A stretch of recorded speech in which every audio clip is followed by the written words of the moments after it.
Well, hello, everyone. Here we are at the end of September. It's Don Garman and Jonathan Ting here from Mirador Capital Partners. We thought we would check in. Obviously, bit of sharp turbulence yesterday across the markets, really starting with a holiday in China and across some of Asia, and some dislocations happening over there, which certainly rippled into our markets yesterday. So I just wanted to update you a little bit on what we're thinking, and also talk a little bit more specifically about the strategy that Jonathan is in charge of, our aggressive growth strategy, how we're positioned going into the last quarter of the year, and why we're still highly convicted on some of the holdings that we have in there, and sort of what we're expecting over the subsequent couple quarters, or perhaps more, but certainly over the next couple quarters. So I wanted to convey just a little conversation I had with a client the other day when, we've had clearly a leveling off or some turbulence, across the markets here over the extended, last few weeks. And he said something equivalent to, the market's such a gamble. And I said, well, I'm not really going to agree with that, actually. And he said, well, I don't understand what you mean. It's super volatile. It's a gamble. And I said, well, I don't agree with it for this reason. In gambling, the longer you stay, the less good your odds of winning are. And in reality, investing is the opposite of that, which is the longer you stay, the greater your odds of winning, assuming you do it in the style that we prefer, which is to select sort of companies that you believe in, and you believe their earnings will grow over time. And if you're right on that sort of core assumption, it tends to work, pretty much, and has worked over very long periods of time, all the time. So that's not gambling at all. In fact, that's a process that we have been using, for nearly 30 years, and it's worked very well. So that leads me to kind of where we are in the market, and why we have been suggesting, or predicting, if you will, that the fall might involve somewhat of a change in the general feeling. So getting back to what we were saying maybe 6 months ago, if you think of it in the sort of airplane metaphor, earnings are the wind beneath the wings of the market.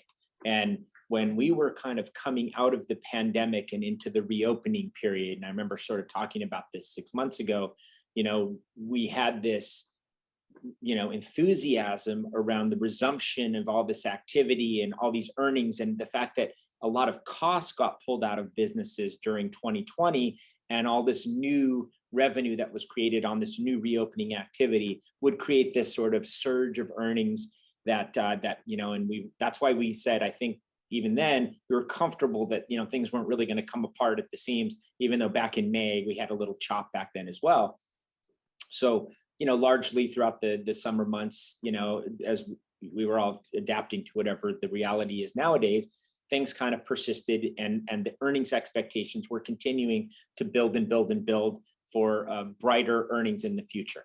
Well, here we are into the, going into October here, and there is some tension building underneath, right? There is now this, we've heard about this in the news, the supply chain disruptions, the fact that companies can't necessarily get the products even to fulfill the demand that they have, because they're not able, we've heard about the longest, or the most clog in the port of LA ever. And that if you stack these container ships end to end, that it would stretch halfway across America, just what's waiting to go to port in LA. And in fact, you've probably heard, if you want to get Christmas gifts, you should be thinking about ordering them soon, because it's taking that long to get product. And even Nike, a company as big and well established as Nike, is having trouble getting product from Vietnam, where a lot of their stuff is made, because of the COVID and the supply chain shortages. And so this is really rippling through, and it's creating cost pressures, which is inflation, and tension, which comes out of earnings. And so now we're in this lull between the last reported earnings season and the next one, which will be reported in October, because the quarter ends next week. And so we're in this lull, and future earnings estimates aren't rising at all. In fact, and they're not, they were rising at a slower rate 3 months ago, and now they're kind of like leveling off. So this, in some sense, is the plane, after it takes flight on the earnings and altitude, and you're pushing higher and higher and higher, and levels off, right? And then you get that feeling of, that kind of mid flight, early flight chop, where you're kind of like,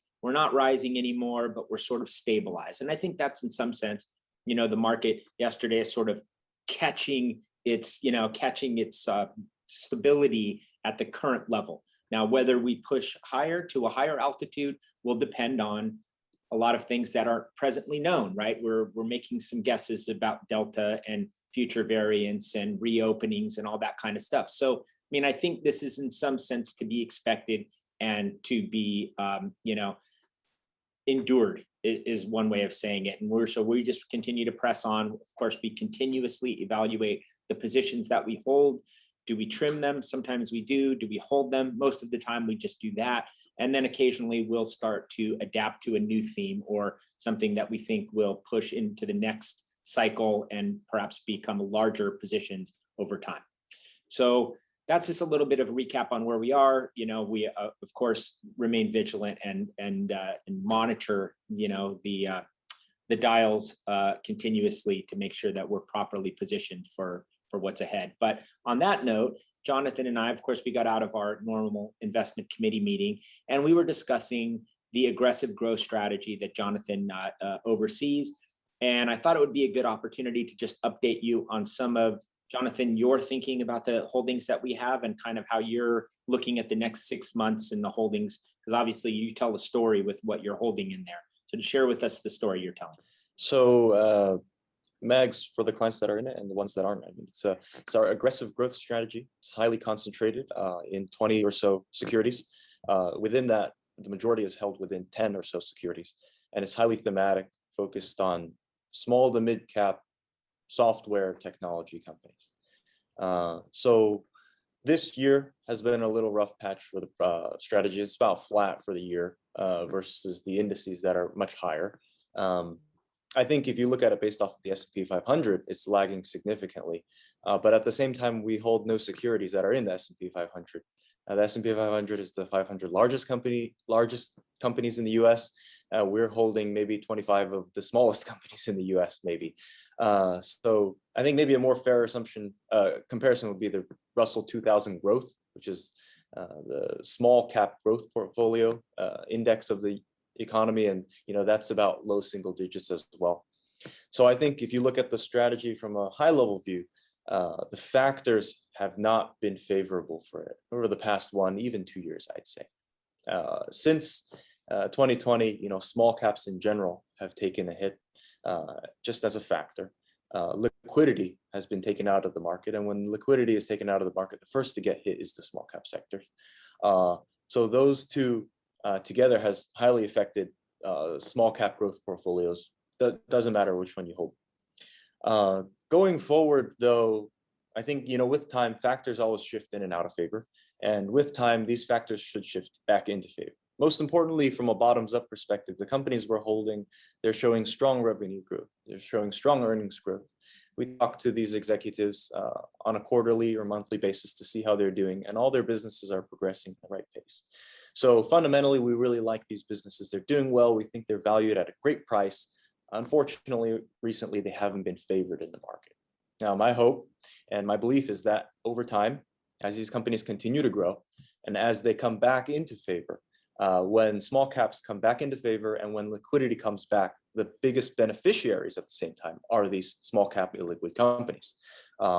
So, I can't say for sure, over the next month, we're going to have a 20% run like we did last year or something. I can't say that for sure, but I know that looking at each position in there on a daily basis and looking at the fundamentals, as of right now, I'm highly confident on the strategy. I like the positions we're holding. I like the transitions they're going through or the position that they have in the market that they're leading into next year. And that's MAGS in a nutshell. That's helpful. And I want to remind people, if you're not aware, Jonathan has his own family money in MAGS as well. And so he, is our, core belief here. You know, you eat your own cooking, and so it underscores the confidence you have in the positions and how they're going to perform. And as we've used this metaphor about cars, you know, the different cars that you can own in the strategies that we manage, you know, this is an aggressive growth strategy. So it's not necessarily tuned. You know, it is going to be a high performance vessel. And so whether it's a 3-quarter, you know, whether it maps perfectly against an index in a 3-quarter period, it's not necessarily our intent or the goal of it, but certainly good performance over time is always the goal. I thought it was interesting. I saw this stat in the Russell 2000, the average stock in the Russell 2000 is down 30% from its peak.